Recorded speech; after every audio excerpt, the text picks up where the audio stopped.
Assalamualaikum buat teman-teman semua. Hari ini masih lanjutan tentang crankcase ya.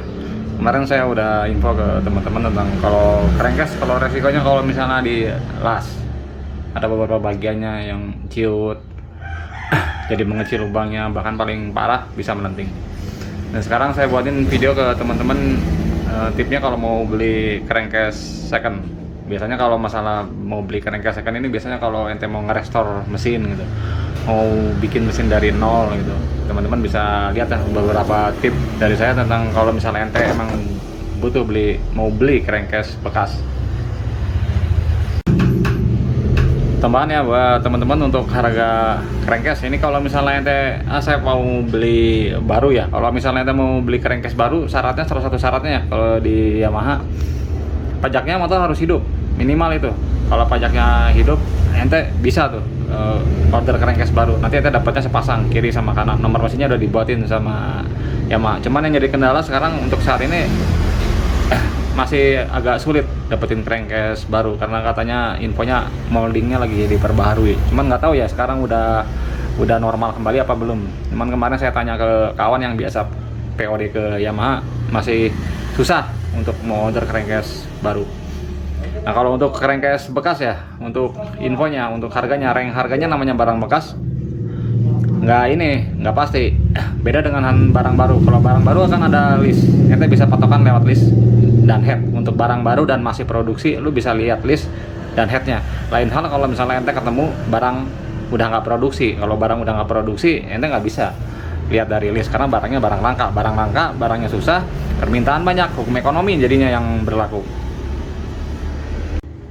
Untuk barang bekasnya ya teman-teman, untuk crankcase racking yang sebelah kanan, ranknya ya antara kita anggap paling murah, kualitasnya paling jelek. Ranknya paling murah setahu saya yang pernah saya lihat postingan dari kawan-kawan, dari 200.000 sampai up yang paling tinggi bisa tembus 700.000 lebih, 800.000, 8,5-an. Kalau untuk yang paling murah yang harga 200.000 biasanya di sininya nih, las-lasan.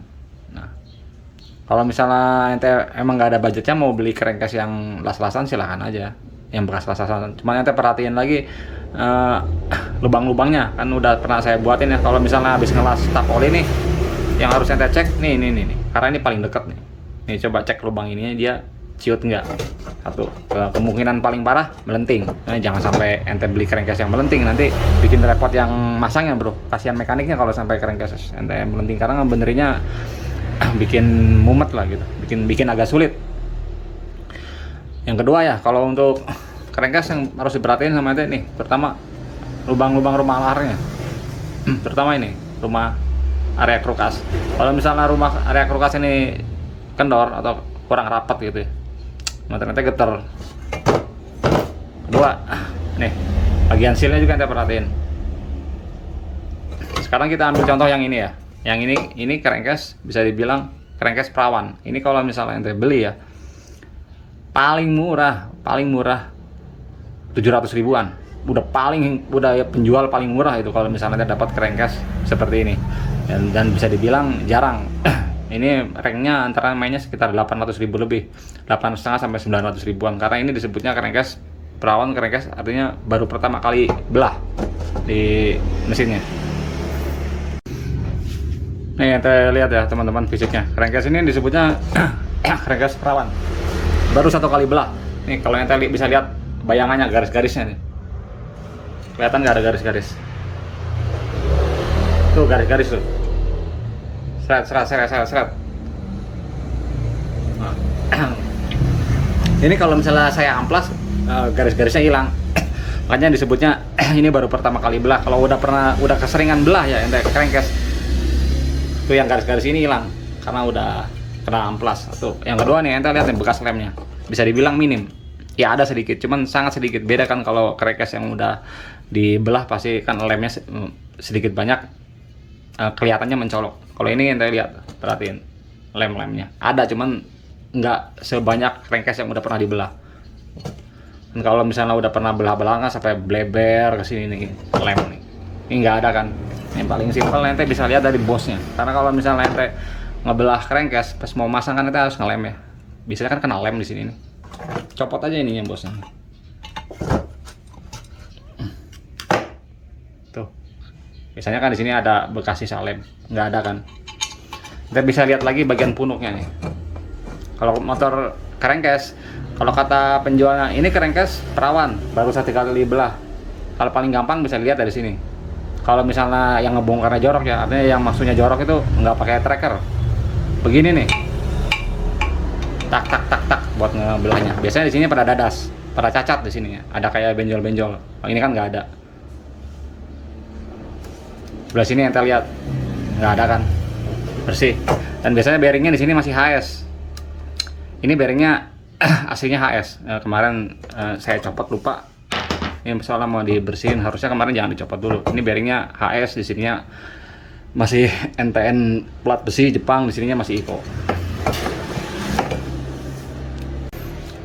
Nah, kalau misalnya crankcase kayak gini ya, baru 1 kali belah gini, insya Allah bisa dipastikan untuk bagian dratnya, drat di sebelah sininya nih, baut 13-nya ini, baut crankcase racking yang 13 bijinya ini bagus semua.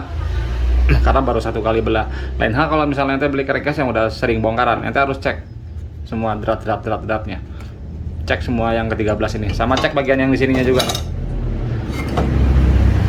Soalnya kalau misalnya bagian sini ada yang selek, terutama bagian di bawah, nanti olinya rembes.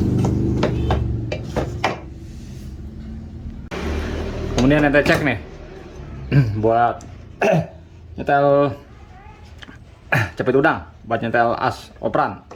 Kalau misalnya crankcase seperti ini ya nih, atau ya, kalau kasus kayak gini nggak harus crankcase perawan, crankcase yang sering belah juga banyak yang bagian ininya masih perawan gitu.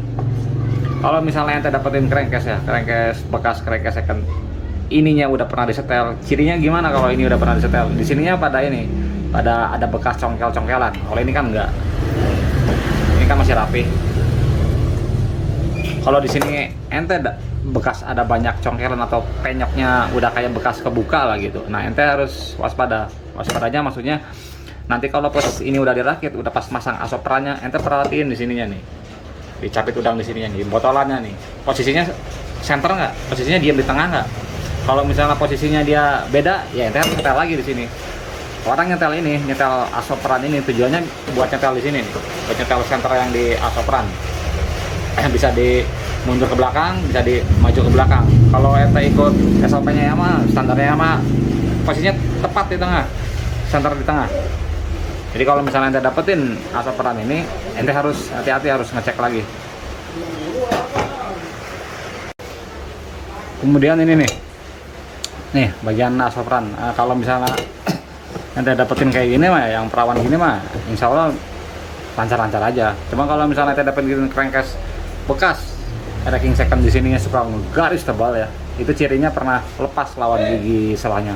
Nah, kalau misalnya ente nemuin hal kayak gitu, apalagi sampai garisnya sampai dalam gini, ente yang harus ente bener-bener cek ya. Nih lubang ini nih, perhatiin lubangnya ini masih asli apa enggak. Kadang di sini ada yang rompal atau dibikin ulang, akhirnya dia rompal, terus bikin lubang ulang, posisinya jadi kurang bener posisi jepitan pernya. Satu, yang kedua nih, posisi ini nih, per selah yang belakang. Kalau ini kan nggak ada bekas pernah copot, diem tuh. Ini kan si pernya, per selah yang paling belakang, tuh, diem tuh. Kalau misalnya ente dapetin crankcase ininya udah sering copot, ininya luka, biasanya di sininya jeber karena sininya lepas, keluar gitu. Sepannya jadi banyak. Nah, kalau ente nemuin crankcase di sininya loboknya banyak, dia dimasukin per asoprannya loboknya terlalu banyak, gampang lepas si gigi selahnya. Ya segini ya teman-teman, tipsnya buat teman-teman yang mau beli crankcase bekas. Kalau buat teman-teman yang misalnya butuh ya untuk barang-barang bekas racking, teman-teman bisa hubungin si Dadan tuh, Dadan TMRC atau channel hijau bisa. Nanti saya taruh deh nomor WhatsApp mereka di kolom komentar. Saya nggak jualan ya bro, ini buat info buat teman-teman suka banyak minta barang-barang bekas ke saya. Saya info, saya nggak jualan barang-barang racking. Kenapa? Karena saya ini banyak kawan, banyak temen penjual, banyak kawan, banyak temen, banyak sedulur yang penjual spare part e-racking. Ya kita coba bagi-bagi rezeki lah. Jadi biar saya ngerakit teman-teman saya yang supply barangnya, ya, jangan serakah lah gitu. Jadi saya nggak jual. Kalau teman-teman butuh, teman-teman bisa kontak langsung. Kalaupun misalnya teman-teman mau restore mesin ke saya, diserahin ke saya, sama saya juga belinya ke mereka juga. Nanti teman-teman kalau misalnya butuh langsung kalau kontak aja di nomor WhatsApp, yang ntar saya taruh di kolom komentar. Terima kasih ya teman-teman atas waktunya.